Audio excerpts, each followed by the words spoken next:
excited to be with you guys today. I am going to try to do a little cooking show because people may not know this about me. The other things I really love are gardening and cooking. And cooking is so much fun. So I'm going to show you one of my dishes because they're really weird. But they are very tasty and often unlike anything you've tried before, alright? So this dish utilizes a technique I haven't really seen chefs use. I've heard of chefs cooking ground meat in cream before because it has a lot of positive effects. It helps tenderize it while also adding to the softness and the juiciness of it. But I have never seen them using it the way I use it before, which is really unique. So we're going to start by taking some ground meat. I prefer to use sausage meat for this, but you can also use pork or maybe hamburger meat, but I've never tried it with hamburger meat before.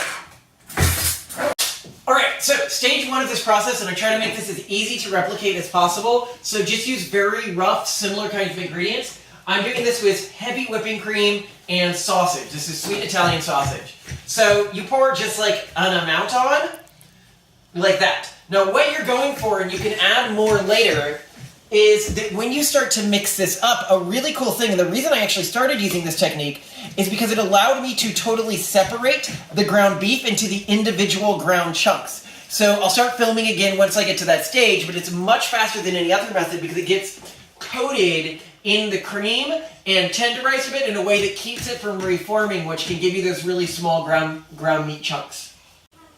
Hello again. So you can see what I did with the meat here, which is just sort of mashed it up with the cream, and then I put in vegetables. And you can really use a wide variety of vegetables. I've used asparagus in this. I've used beans in this.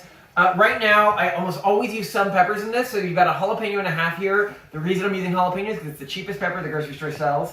And then I've got a shallot here. And so I mix this in fairly early in the cooking process. Really, you can put it whenever you want. I'm putting it in earlier to tone down the heat because I'm going to be putting some other spicy sauces in this.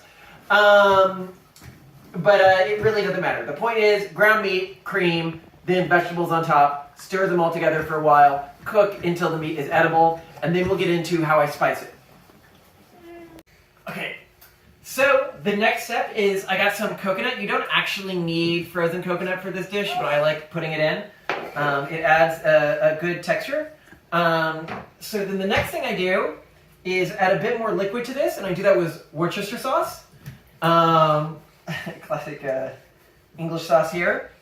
And then I add in garlic, easy to get, easy squeeze garlic here. Just an amount. Then I add in pickled peppers. This is pickled yellow peppers. You don't actually need this stage. You can do this with vinegar or something if you want, but I just use pickled peppers for this stage. And then I put in a generous helping of hoisin sauce. You can get this at local Chinese outlet sort of places. And then I put in a generous helping of fermented red pepper paste. It's called a gochujang. It's a Korean thing used in a lot of cooking. I use a decent amount here.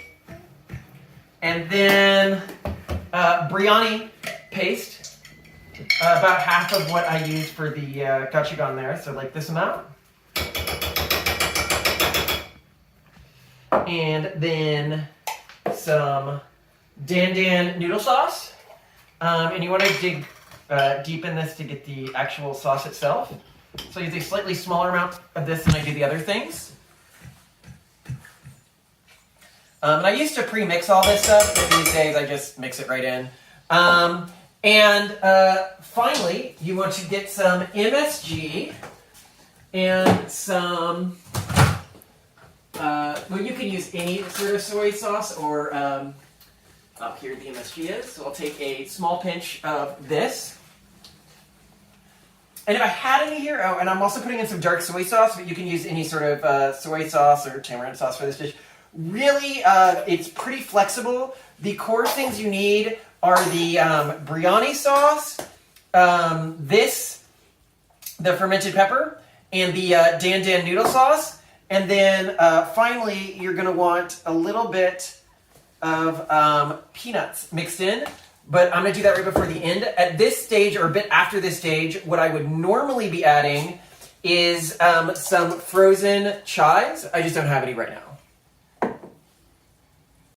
So when I started cooking the dish, I just left it on medium heat with a cast iron skillet for a while so that it could heat up and I could do stuff and not really have to rush on anything or try to get things in or move things around. Now it's been on medium heat for a while, and you can get a sense of what I mean, what the cream does to the meat here. So you see how the meat is totally divided like this. And it really allows for the extra moisture it causes the meat to take in, really causes it to take in more of the sauce. And at this stage is where I put in some peanuts so they don't get overcooked, but they're not served to me in a cold state because they are in the freezer and pre-prepared. And then I'm gonna mix them in. We're almost done. Hello, so this was some jasmine rice, which we had pre-cooked big batches of. How's it going, Octavian? And then we had frozen it, and then we cooked it for 2.5 minutes in the microwave. Much longer than you normally cook rice in the microwave. The goal of cooking it that long was to dry it out. The reason we dry it out is because we're going to reintroduce some oil to it after we plate my dish.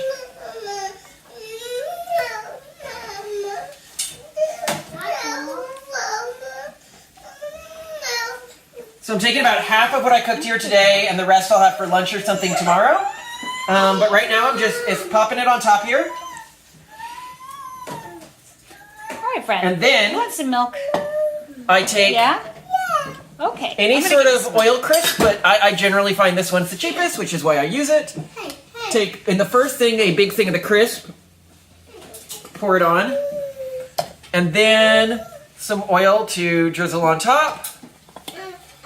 I want to see Mommy on. And after this, Mommy can fight girls. I mix it all together. And then we'll see the final product afterwards. So after plating it, I topped it with some crispy garlic onions to add some additional texture to it, in addition to the peanuts. So what you can see is this dish combines, cooking from all over the world and ingredients and styles from all over the world to create something that's really special and I think very unique. It is just amazing, and I'm gonna have my wife try some, and she can tell you if I'm being insane. What do you think, Simone? Oh, wow. All right. What would you compare it to? Okay. It has a kick. Definitely Chinese food. Ooh, it has a kick. Okay. Okay, it has a kick. But it tastes a lot like Chinese food, but the biryani and stuff like that adds a real additional layer to it that you're not going to get from traditional Chinese food. Yeah, like an Indian restaurant right next to a Chinese restaurant where they're like wafting into each other. And honestly, it tastes a lot like haggis too, though, right? Would you agree that you can taste the haggis in it? That's one thing I always notice in this dish. In the earthiness, yeah. Yeah. Anyway, I would love to have you guys back for this. If you guys end up liking this, I'll make more.